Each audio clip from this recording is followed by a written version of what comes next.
Good morning to our American participants, good afternoon to Europe, and good evening to Asia. I'm David Goldman, Deputy Editor of Asia Times, and it's my privilege to welcome you to another Asia Times webinar, this time on the topic, how will the Biden administration handle high tech? And we're privileged to have with us distinguished experts whom I will introduce. Robert Atkinson is president of the Foundation for Information Technology and Innovation. He's been an advisor to several administrations, Democratic as well as Republican. He's the ultimate tech policy insider in Washington, the author of numerous books and articles, distinguished expert on industrial policy, technology policy, and everything associated with that. Rear Admiral retired Mark Montgomery is a senior fellow of the Foundation for Defense of Democracies, where he directs the Center for Cyber and Technology Innovation. He's also a senior advisor to the chairman of the Cyperspace Solarium Commission. Previously, he was head of operations for the Pacific Command of the U.S. Navy. Delighted to have him. And joining me on the Asia Times side asking questions is Dr. Henry Kressel. Henry was for many years the head of the technology practice at Warburg Pincus, distinguished venture capitalist. Prior to that, as a physicist, he was the corporate vice president in charge of electronics at RCA Labs. His team produced numerous of the foundational innovations of the digital era, including CMOS chip manufacturing, the semiconductor laser, portable color television, and other key inventions. So we're absolutely thrilled to have these experts. We will be taking your questions after 20 or 25 minutes. You will see at the bottom of your Zoom panel a Q&A button. If you wish to ask a question, please write it out and we will accurately read what you have to say. So with that, let me give the floor to Rob Atkinson and ask how he sees this administration shaping up in terms of tech policy, and particularly tech policy towards our strategic rival, China. Great. Well, thank you, David. It's really a pleasure to be here with you again. I think there's a couple of major changes that we're likely to see with the Biden administration with regard to tech. Number one is on the domestic side.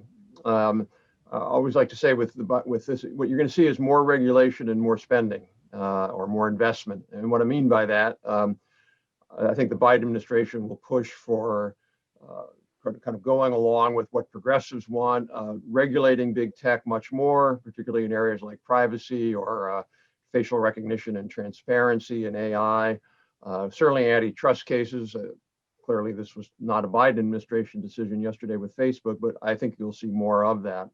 At the same time, which is very different than Trump, you'll see at least a push for more public investment. Biden has supported what he called Build Back America. Some of that, or a significant share of that, is likely to go, if it passes, as a big funding package, into advanced technology R&D to build up our strategic technology industries, particularly industries that China's targeted with 2025.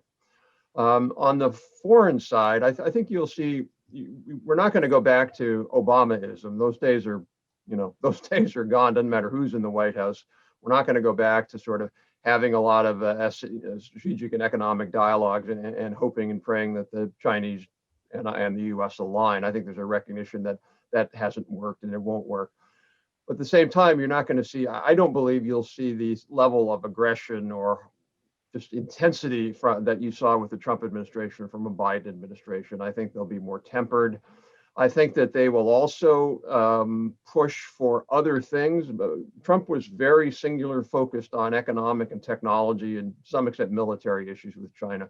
Biden I believe, is going to look at it more broadly. He will, I think, try to get trade-offs with China. Hey, could you help us with North Korea? I think one of the big areas they're going to do, and frankly, to me, a huge mistake, is to go to Beijing and ask for cooperation on climate. I think that's a mistake because Beijing needs us more than we need them on climate. It doesn't matter what cooperation is. What matters is technology innovation on climate. I think they'll try to press China on human rights issues, particularly the Uyghurs in Hong Kong. My point being, they're going to take a broader approach, and I think that's going to limit their abilities to be as tough on Chinese, what you might call technology mercantilism. Last point I'll make, David, is I think you'll also see less focus on the kind of draconian export controls you saw in the Trump administration. I think the Biden administration will be more balanced on that. For example, on semiconductor exports, clearly you could argue that semiconductor exports have hurt Huawei. I don't think there's any doubt about that. But they've also, to some extent, hurt U.S. semiconductor producers. And I think the Biden administration will be more balanced on that and say, well, why are we hurting ourselves? Why are we shooting ourselves in the foot? And then lastly, as everybody knows, and he said, President-elect Biden has said many times, he'll try to build more of a global coalition. You've seen that now with the Europeans just announcing last week they wanted to have a reset with the U.S., partly in order to have more cooperation vis-a-vis Chinese trade and economic policy. So you'll see that. How far it goes, I think, is an open question. But as I said, we're not going back to Obamaism. Thank you. Mark, if I could ask you to weigh in. My question is, there have been a number of bipartisan pieces of legislation circulating last year. For example, the Endless Frontiers Act, which proposed substantial funding for R&D. I know you've worked with Congressman Mike Gallagher, who was a co-sponsor of that, along with Senator Schumer and a number of other prominent Democrats. The Republicans will have a great deal to say about policy, given the composition of the House and Senate. Where do you think there is room for bipartisan collaboration with the Biden administration, and where do you think Republicans will stand up on their hind legs and oppose some things the administration may be doing? Well, thanks, David, and a real honor to be here with Robert. I'll try to answer that question looking at what I think the Biden administration will do and how I think Congress would support it. I think first and foremost, they are going to continue three trends of President Trump. One's trying to restrict the flow of technology transfer to China. So I think the idea of a questioning attitude towards joint ventures and the use of the entity list, trying to figure out how to use CFIUS properly because it's not always used effectively as a tool. And I think Congress will help on that if the Biden administration comes to them for alterations, although CFIUS changes are extremely painful and don't take one legislative cycle historically. So restricting flow. Explain to our listeners exactly what CFIUS is. Most people know, but some may not. So it's the Committee on Foreign Investment in the United States, and it evaluates the propriety of investments, acquisitions, even through things like bankruptcy court acquisitions of U.S. firms by foreign entities to see if it has a national security impact. It has been used a few times, at least 3 or 4 times in this administration, but historically they're looking at 10 to 20,000 cases. So it's a very hard. It's a Treasury Department run, but contributions from Commerce, Department of Defense, and the intelligence community. It's a pretty slow vehicle for getting things right when you compare it to, say, the entity list, which is a much quicker vehicle, run from inside the White House. But I do think there'll be support for restricting the flow of technology to China. And I suspect President-elect Biden or the Biden administration will utilize this approach, but maybe not with the same techniques as President Trump. I do think there'll be an attempt to reshape or restructure the global supply chain, and that gets at a lot of congressional action last year in the CHIPS Act, which was an act to shore up and help the semiconductor industry. There's an American Foundries Act. There was a USA Telecom Act for 5G and pushing the idea of open radio access networks. There was a Printed Circuit Board Act, which I don't think was nearly as helpful as the other three, but the all of those made it in some form or another into the National Defense Authorization Act, although stripped of a lot of their money. I do think this reshoring needs to be targeted or limited to true national security needs, and that's where you get a problem sometimes, because non-national security needs leak into that, and it calls into question the validity of the whole effort. The Cyperspace Solarium Commission, which I was the executive director of, did a pretty extensive white paper on this, and with recommendations to the Biden administration on how to handle it. I will say one other area, investment in emerging technologies, is something the Trump administration pushed, but not to the degree that I think the Biden administration will. They could take a good look at the AI Commission. There's a National Security Artificial Intelligence Commission that has strong recommendations on where to make those investments in AI and quantum. One thing from our commission is defensive quantum. We really, we're very good and entrepreneurial in thinking about how to utilize things for the good, or for in the military terms, offensive capability. But we sometimes don't think about the impact of those technologies on our own systems, and our own cryptographic systems won't stand up well to a quantum computing effort to break them. And so we need to start now so that we're ready 10 years from now. So those areas where I think the agreement with existing Trump policies. I do think there's a few other areas we can talk about following on about where Biden will be different than Trump. Mark and Rob, let me drill down to an issue which I know our readers are following with very keen interest, which of course is Huawei and the global 5G rollout. The Asia Society wrote a report a few weeks ago entitled Meeting the Chinese Challenge, in which it wrote, and I quote, "The United States should not attempt to win a race between Huawei and a new American national champion. Instead, the U.S. should adopt a forward-looking strategy to enable a variety of new entrants to enter the 5G innovation space successfully." Now, that's the ORAN, vRAN, Open Radio Access Network, the so-called software solution. My question is, do you think the Biden administration will go that route, and how risky is it?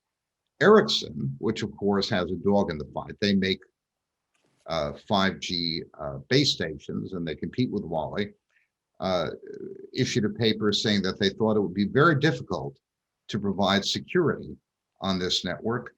I know a lot of people think that the approach would take too long and be too risky and perhaps too unstable, and might end up leaving the field to Huawei by default. I'd like to get your views on this, and then ask Henry Kressel to weigh in if he would. So whichever you guys wants to respond to that, I'd be grateful. Yeah, well, I always say, David, in the U.S., in Washington, we have Huawei Derangement Syndrome. It just attracts all sorts of crazy ideas, like somehow building a national 5G network, an idea that we think makes absolutely no sense. I would put building our own national champion as a close second. All that would do, besides probably not working, because nobody wants to step up to the plate, Cisco doesn't want to do it, that would weaken Ericsson and Nokia sales, and they're the bulwark against Huawei. If you want to avoid a Huawei global monopoly, then Ericsson and Nokia are the ones that you have to worry about losing their market share. So why would we want to? They're going to take Ericsson and Nokia are going to be selling into our market. That's what we've decided. Why would we want to hurt them? To me, that makes no sense. Now, with regard to ORAN, look, I think ORAN is inevitable. I think that's, to me, it's the world is moving into software-defined everything, as Mark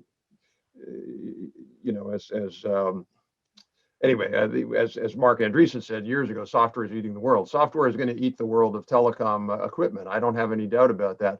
So the question is sort of how fast do you push it? How hard do you push it? You want to sort of make it go faster than it really should go. I think that what Biden probably will do with that would be to continue sort of support of ORAN research and maybe some ORAN demonstration projects.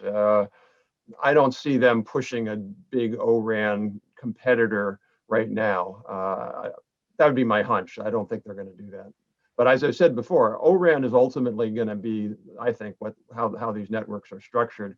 And at some level, that's very good for the U.S. We're a much better, relative to China, we're a much better software country. China is weaker on software, and so that could play to our competitive advantage in the medium and long term.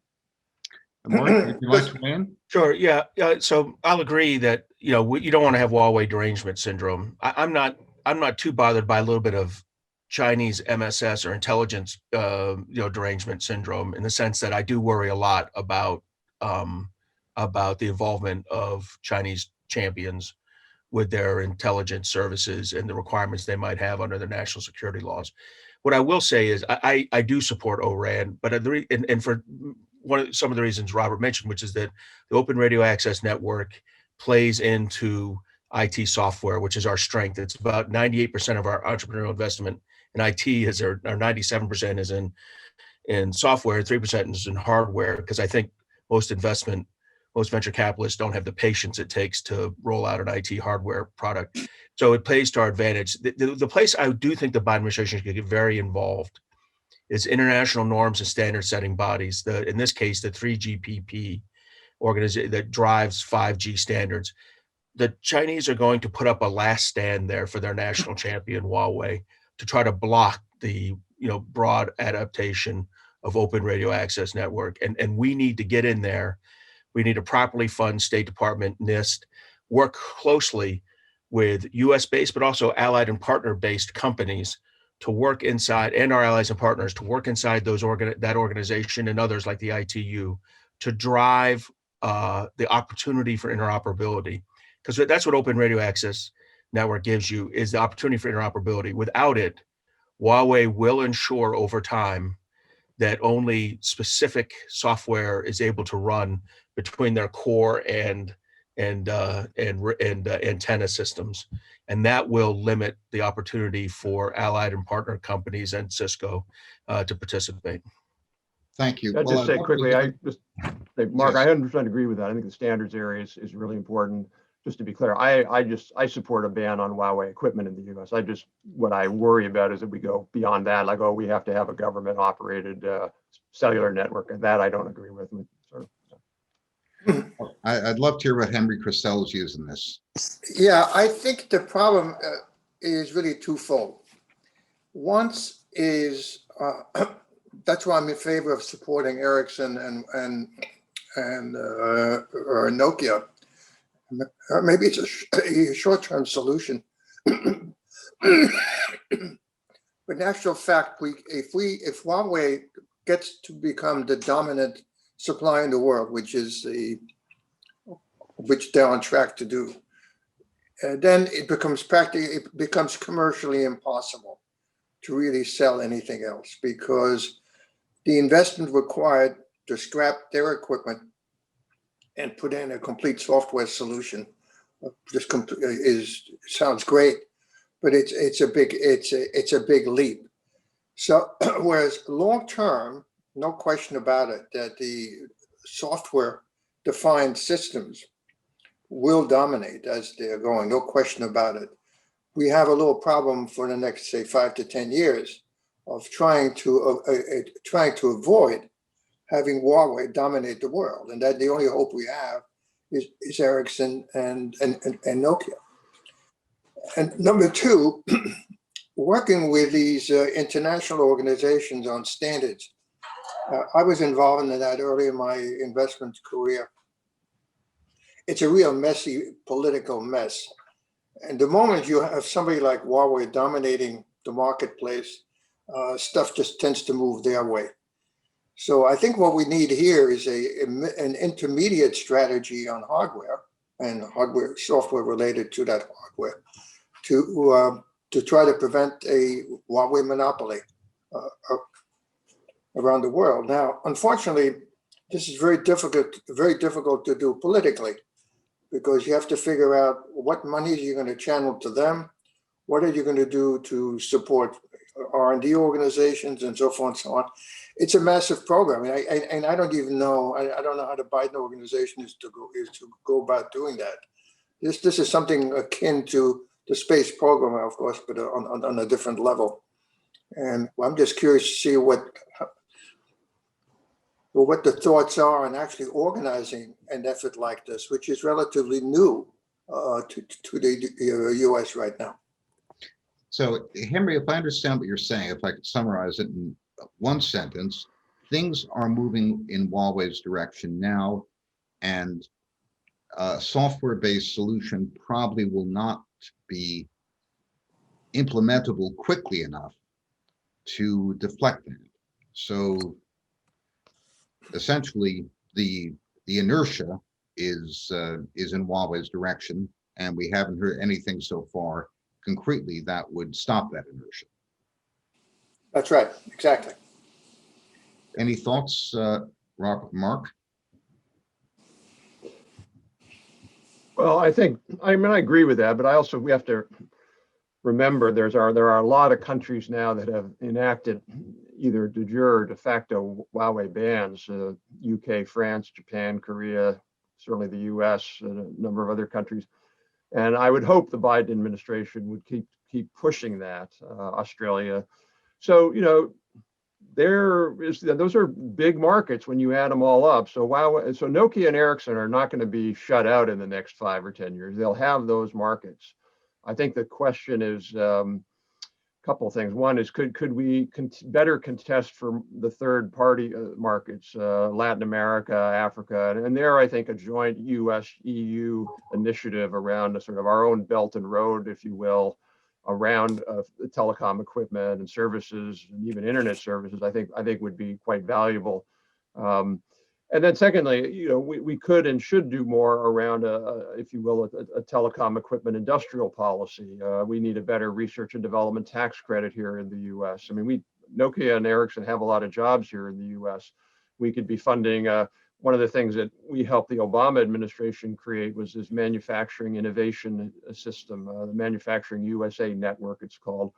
No reason you couldn't have 1 or 2 centers focused on this kind of thing. So I think there's things that we could do here, and even cooperatively with Europe in the area of advanced R&D. Mark, you want to weigh in? You're muted. Yeah, our report on ITC or information communications technology supply chain said very specifically that we need to do this investment both domestically and internationally. Domestically, we need to take a look at creating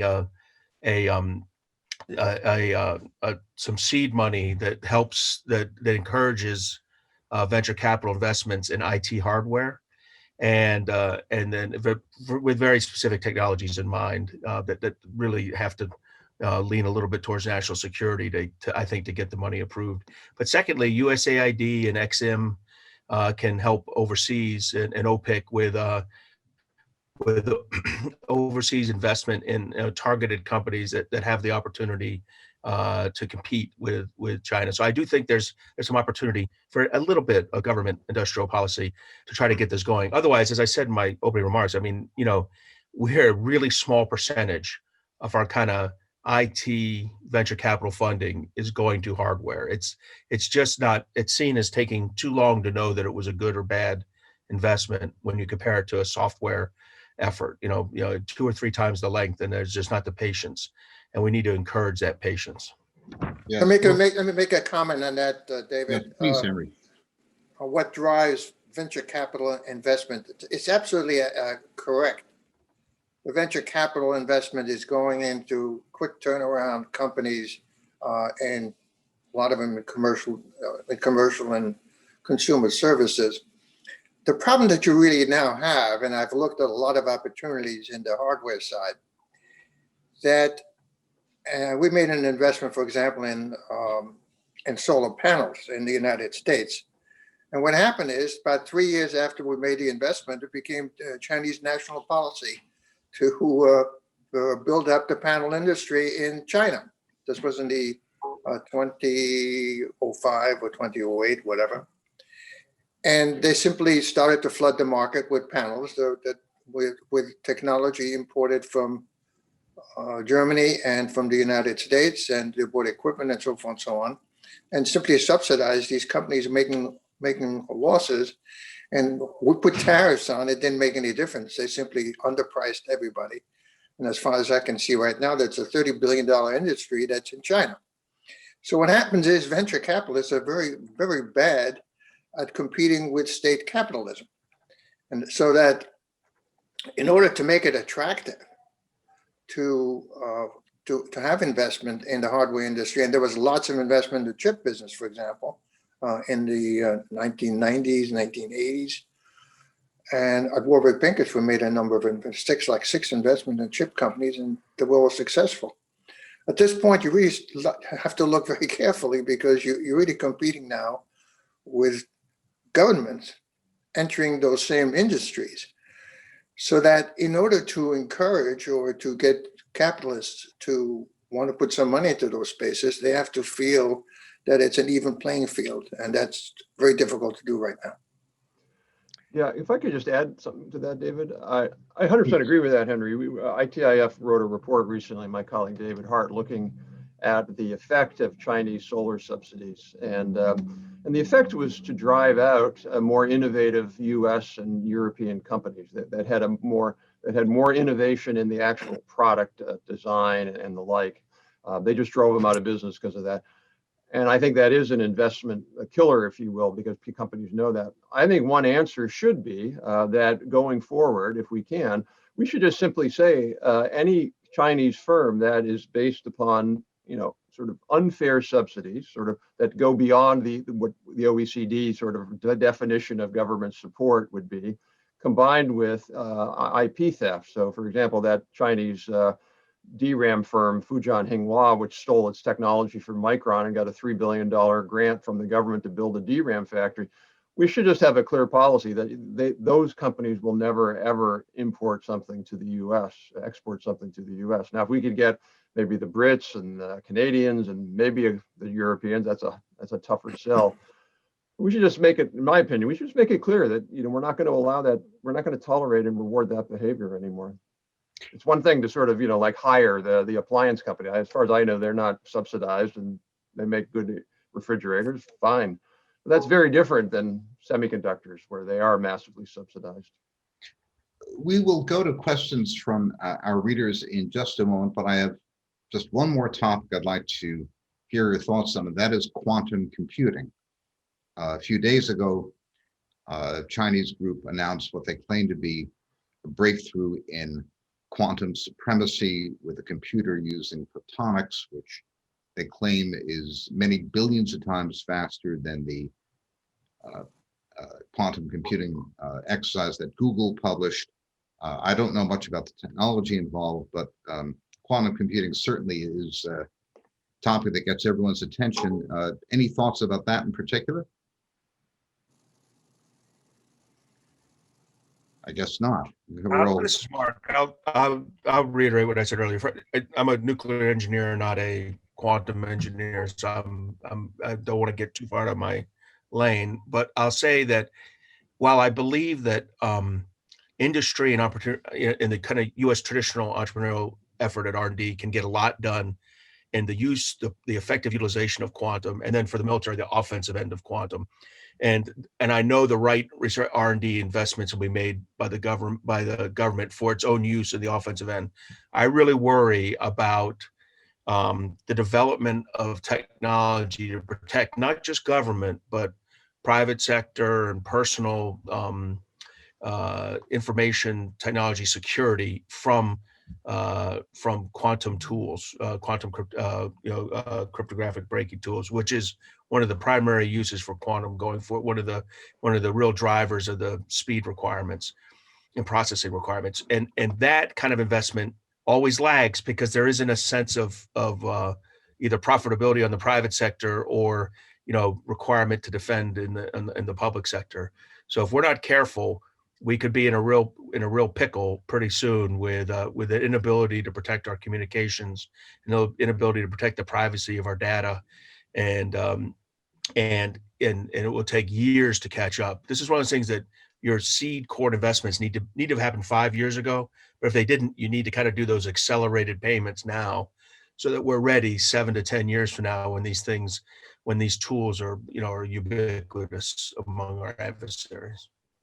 Yeah, David, I would also Yes. make the point that what you just said, there's so many people in Washington in high-level positions who believe in their heart of hearts that there's no way the Chinese can ever be an innovator because they aren't market-based. And there's only one recipe, and that's market-based. And maybe that's true at sort of leading edge business model innovation, but it's certainly not true at engineering CS innovation. You know, you put enough money into something and you have good engineers, which the Chinese do, you can do quite well. And I think that's the lesson here with quantum. They're putting orders of magnitude more government money into it than we are. I absolutely agree with that. I've had some extensive experience in business building in China, and I can tell you that on the engineering level, they're as good as anybody. In fact, I would say on the equal of some very good people. Perhaps the Israelis are better. So the question that we really have, I think, on quantum computing is going to be a huge engineering effort that's required to go from what we now have, our concepts. And unless we really mobilize resources to do that, we're never going to get there. So that is, and then we would be competing with the overseas companies on an engineering level where we really have to do a lot of catch up late, which is very expensive and will not get us there. And I think it's going to take some vision to put together a national program that understands what's necessary to go from concept to practical applications, be it defense or otherwise. And, I don't know who's doing that, but this is something that's really vital and very, very important. With your permission, I'd like to start bringing in questions from our listeners. I want to thank all of those participating from the Asia Times readers and remind them that we would be most grateful to you if you would also subscribe to Asia Times, because that makes it possible for us to provide the content that we give you every day, as well as special events like this. First question we have is tailor-made for Admiral Montgomery. Please discuss the Biden administration's response to Chinese cyber operations against Taiwan. Mark, you're muted. Yes. So, that's going to be hard. So I'd talk about how we're going to approach Taiwan coming forward. I think the recent kind of discussion, and not quite general acceptance, but broad agreement that we need to move off of strategic ambiguity in our relationship with Taiwan is going to carry forward into this administration. I think we will begin to have more strategic clarity about our commitment to three things. One, making sure Taiwan can defend itself. The Trump administration's done the Biden administration a great favor. They've approved 2 to 3 years worth of potential arms sales, opportunities for arms sales in the last 6 months, so that President Biden won't have to do that, in his first 2 years, or first year and a half at least. And then, so one is getting the Taiwanese able to help themselves. Two is continuing to demonstrate that we're willing to make the investments to eventually prevent a non-consensual, takeover, effort by China military effort by China against Taiwan. And I think we can continue to demonstrate that. It's not as easy as it used to be, but it's certainly something that the Biden administration appears committed to. And the third effort is working closely, and this will be the hard one and gets at the question, which is beginning to, the Trump administration's done a little bit of this, but I think it's time to stop the false front of not having direct U.S.-Taiwanese interactions, both in military and security areas. You're starting to see the visits of senior officers, the visits of senior officials, and I think you'll see that in cyber. We've done a cyber exercise with them already, and I think we'll continue to do them. What these do is they show the Chinese that particularly the CCP and the PLA, that the United States is going to have interoperability with the Taiwan military and security systems.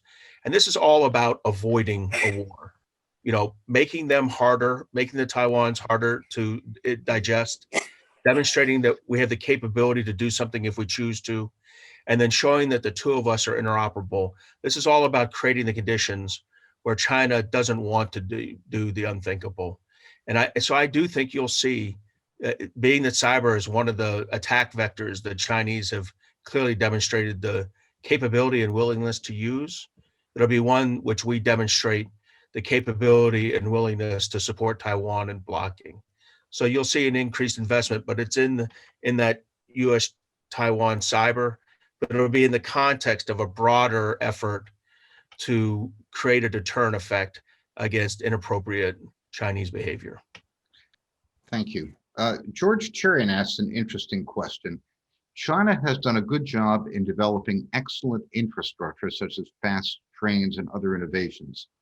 The US is very backward now in this area. Will Biden try to work with China in this area? Parenthetically, in my neighborhood of New York City, we have the most expensive subway system per mile, the Second Avenue subway, which costs several $1 billion per mile. For the few miles of extension, whole Chinese cities build subway systems. Chinese have automated rail track laying systems which can do 10 kilometers a day. Is it possible that the United States could collaborate with China in terms of its infrastructure technology? Would that be an area where we might put differences aside? That's, I guess, the question. Rob, do you want to take that?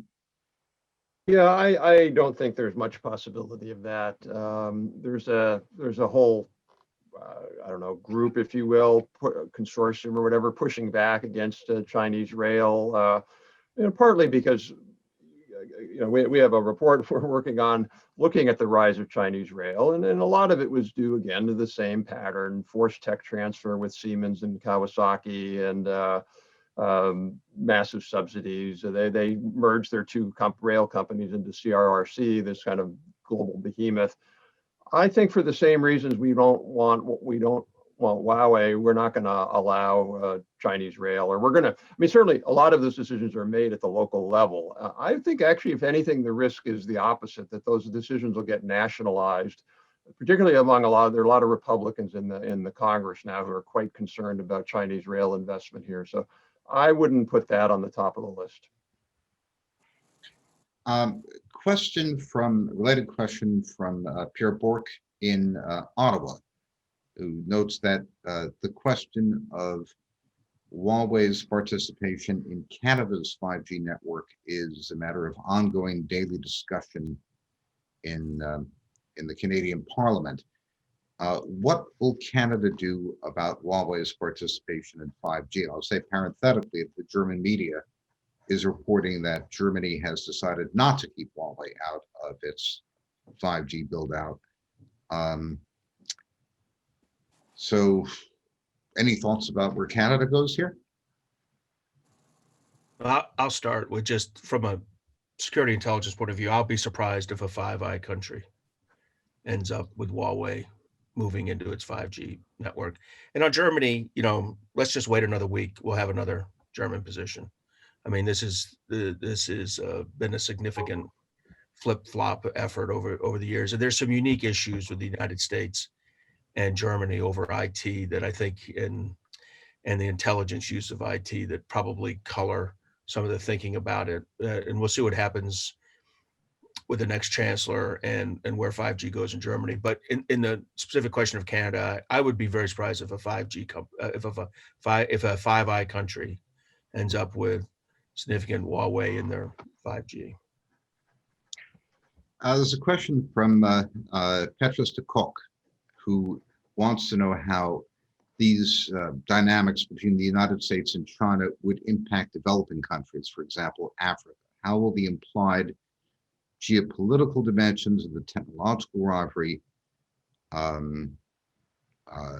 affect these countries? How will third world nations engage with these emerging technologies? Now, if I could add a parenthesis, we've had a lot of press reports in Asia Times and elsewhere in the last couple of weeks about Huawei's build out of 5G networks for agriculture, very sophisticated sensors which control fertilizer, water, harvesting, response to weather, and so forth. including drones to deliver fertilizer and pesticides. Some really remarkable technologies which are coming out of the 5G downstream spinoffs. Rob, you mentioned that it would be great for us to have our own Belt and Road Initiative. It looks like the Chinese are doing a lot of things which are of material importance to places like, say, Brazil, Malaysia, and Turkey, where these 5G agricultural systems are being tested. Can you give us more color on that?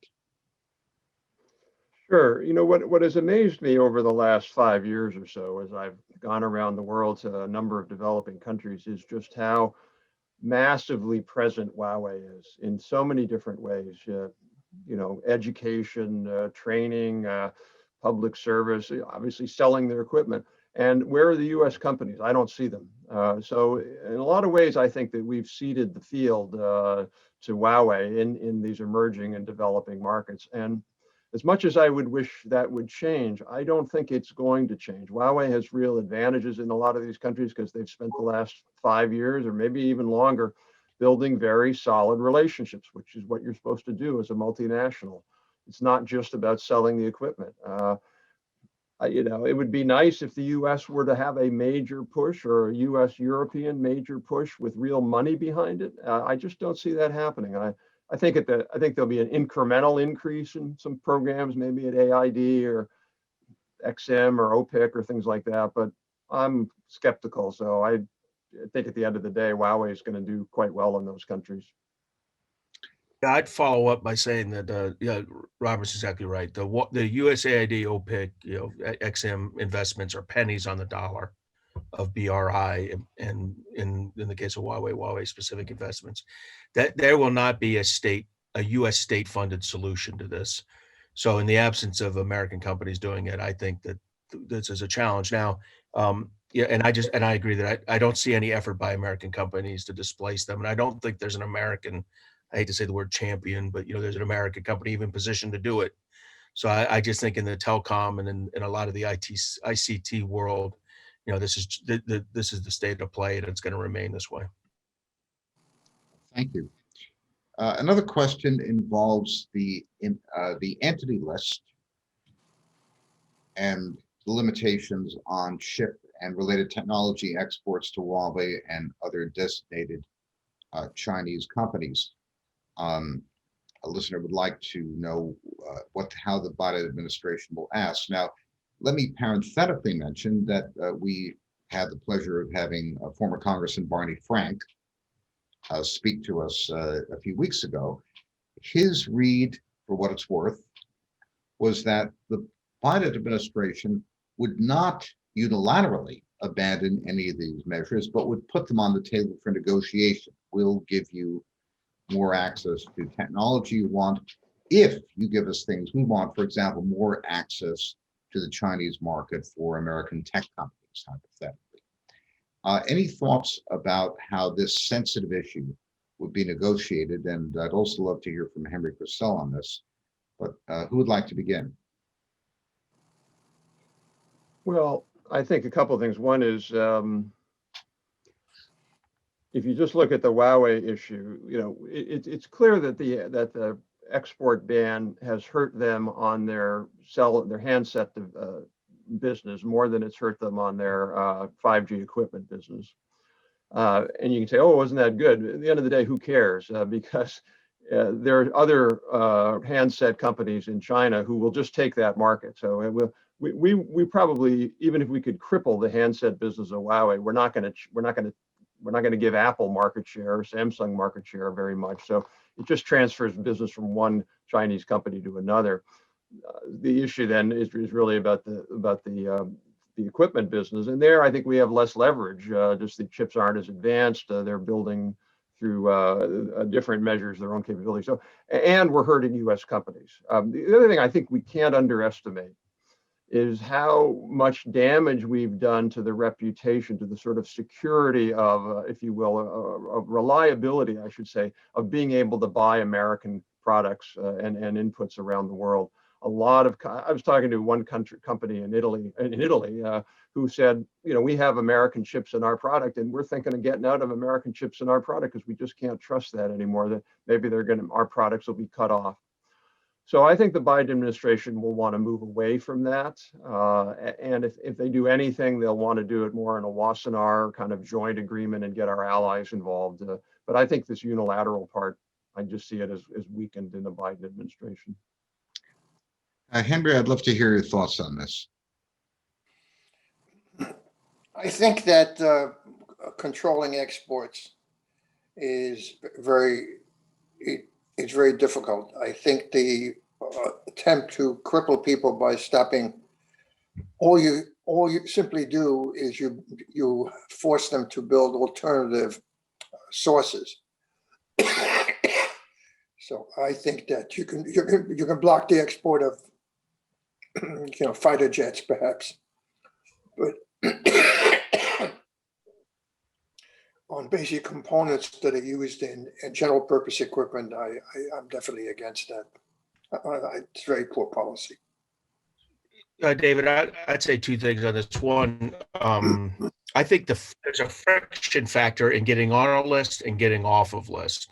So do I think they would have added, the Biden administration would have added Huawei? No. Do I think they'll remove them easily? No. I mean, there's a friction assessed with that. I'll also say this, the idea that this is driving China to invest in their own semiconductor, they were doing it anyway. They're tens of billions of dollars into a not terrific effort, by their standards. And I think in their last 5-year plan, about a month and a half ago, they earmarked $29 billion more in semiconductor investment over the next 5 years. So clearly they're doing what we were trying to do in the CHIPS Act, in reshoring in strengthening our capability. And so I think they're doing it regardless. And I have a little bit of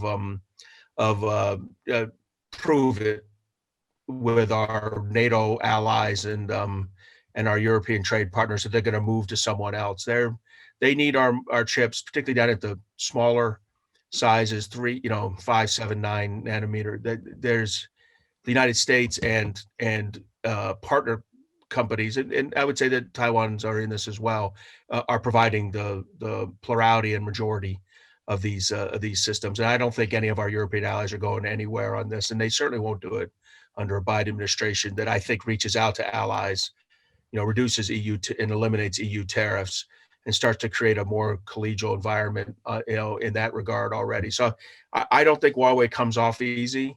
I don't think it should come off easy. I think there's some real problems with the national security law that was passed in China and Huawei's relationship with the Chinese government and intelligence community. And we should be, and there's a legitimate reason for them to be there. And there needs to be a legitimate reason for them to come off. And so that would be a pretty high friction factor for the Biden administration to overcome. Let me switch, excuse me, let me switch topic. A reader asks, how does China's dominance in rare earth metals and raw materials play into our future ability to compete technologically going forward? Rare earth is an issue that continuously comes up. Is that important? Will the Biden administration do something there? Anyone? Well, I mean, I can a little bit on that. First of all, Mark made this point earlier, there's a long takeoff. If you want to do something, you got to start 5 years ago. We should have been doing rare earths 10 years ago. We let the Chinese dominate global rare earths. It's not as if somehow all the rare earths are in China. They're in Australia, they're in Canada, they're in the US, they're in lots of places. The Chinese have just made it less economical to mine for them.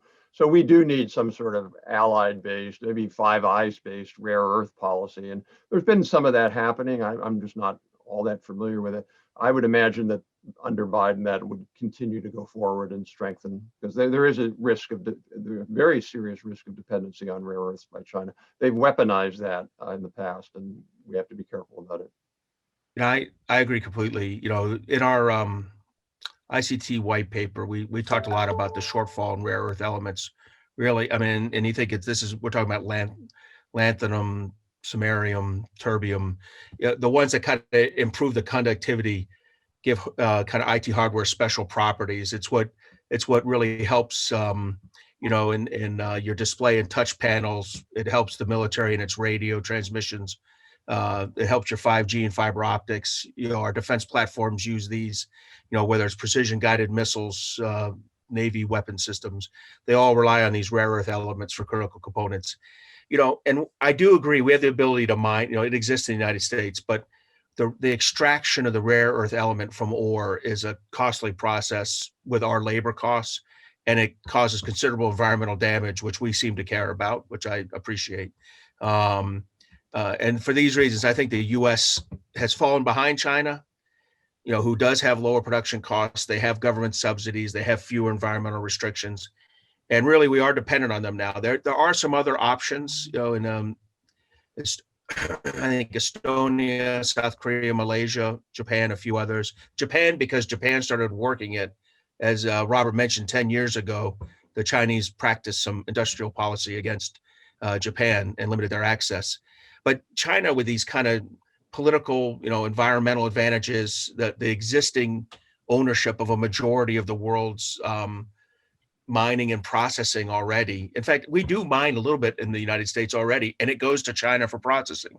So that tells you, where we're at. I think we're a long way away from being able to shed this this reliance. So this is going to be one of those issues where we consider: do we stockpile some supplies to filter, to kind of like to provide some sort of buffer against a future crisis, and then try to work with allies and partners where the production costs, maybe the environmental issues, are a little less problematic. I'd like to throw in a question of my own regarding trade policy. I think most of us were surprised by the speed with which the Regional Comprehensive Economic Partnership was agreed among 16 Asian nations, and also by the fact that China, as part of that, agreed to remove the vast majority of its tariffs on imports from Japan. RCEP had generally been a Southeast Asian lobbying issue. The Chinese have been reluctant in the past, but they clearly embraced it. There's been some talk by former Democratic officials that, given China's central place in this regional issue, perhaps we have to move back to getting involved in the Trans-Pacific Partnership, a global Pacific trade deal, which of course would be a big turnaround from the Trump administration. Any thoughts here about where trade policy may go? Yeah, I mean, there's a difference, David, between where it should go and where it will go. I think the Obama administration made several key strategic mistakes on TPP. The first one was they had too many countries. They should have kept it as a smaller club, and then get everybody in it, and then you add countries after that. They had too many cooks in the kitchen, if you will. And secondly, they didn't include a couple of key provisions that Democrats wanted, particularly on currency and on for foreign investment review, and that sort of sank the whole thing. If they'd done that, I think we would have had a TPP, but we don't. And I think Biden has made it pretty clear, and the progressive left is going to be on his flank, pushing to not do any more trade agreements. And there's a big, wide agreement among a lot of liberal Democrats now to not do any more trade agreements. They see it as violating our workers' rights and the like. So I don't see anything happening in the next 2 years. I think going back into a TPP or something like it would be a good thing for us, but I think it's going to be hard for Biden to do that. He's going to have other fights to fight. Well, I agree with Robert completely on the idea that it's a lost opportunity. The opportunity was during the Obama administration for the reasons he mentioned, and it wasn't. At the time, I was at U.S. Pacific Command, and as a military command, we fully supported it. And I think I characterized it once in an interview as the equivalent of having an aircraft carrier on station all the time. I mean, it just was going to have that kind of economic security impact. And it's what we need. We're pretty good at the military end. That's not the problem. Our allies and partners there it's easy to look at us as a security partner of choice. But sometimes it's harder to look at us as the economic partner of choice with BRI and other things. I know Prime Minister Abe in Japan worked hard to make sure that the comprehensive and progressive agreement for TPP, the follow-on, left it easy for the United States to enter.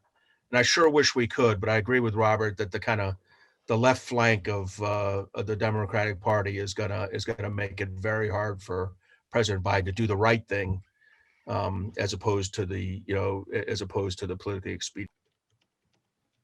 Can I ask one question here? Yes. How do we view the ability to redress the trade deficit which we have?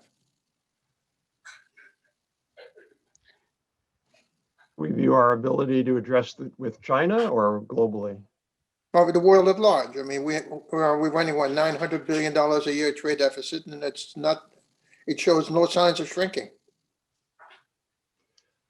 Yeah, well, I think the odds of that happening are very low, because what you see among virtually every single economist in Washington is the trade deficit is only a function of our savings deficit.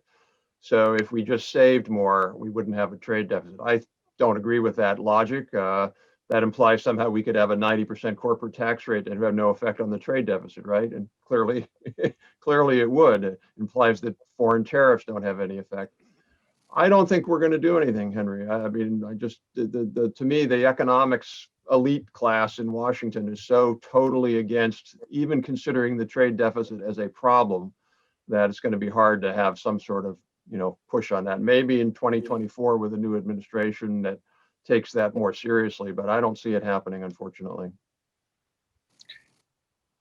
There's a last question, which I think is a good one, from Donald Purdy about working close with the European community and their allies to strengthen security standards, and particularly independent testing of telecom equipment, for example, from Huawei and others. And I mention this because Paul Scanlon, the chief technology officer of Huawei, told me not long ago that Huawei was eager to have independent laboratories do security testing and create international standards, which would make everybody more comfortable with the security aspect of this.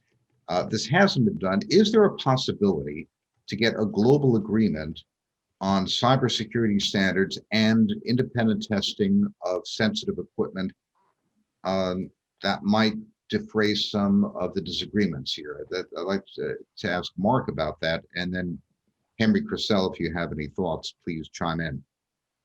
I think this is really hard. It's hard for two reasons. One, the ability of a testing and standards program to keep up with the software changes that are being applied.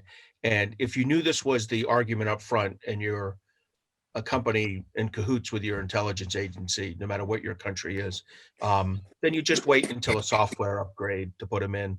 And there's a way to put a lot of harmless biochips in that then can receive malware, and it's just impossible to test against those. So you would think we would be able to run a standards shop that could do this. I don't think we have the speed and agility necessary to do it. And the second one was, you got to ask these European countries, if NSA said, we're setting up a side hustle, we're going to have a little telecom business, would you like to buy some of it? Tell me how many of those European countries are signing, especially the Germans. You're going to sign up for that? I don't think so. And I'm sorry, at some level, Huawei is a side hustle of the CCP. And as long as, at least I believe that, I think a lot of our national security leadership believes that, we're going to be hard pressed to accept. I agree with that. I don't see any clear path to having any program like this succeed, unfortunately. Well, thank you, gentlemen. We're now reaching the end of our hour. I'd like to thank the panel for a fascinating discussion, and thank all of our listeners, and remind you again that we are grateful for our listeners' support and grateful for subscribers to support us, and hope that more of our listeners will indeed subscribe to Asia Times. With that, unless there are some last thoughts from the panelists, we'll close. Any last words, gentlemen? Well, I think we've learned a great deal. I'm very grateful for your participation. With that, we can close the webinar with gratitude to all. Thank you. Well done. Thank you so much for organizing it. Thank you for participating, Henry. Pleasure. Thank you.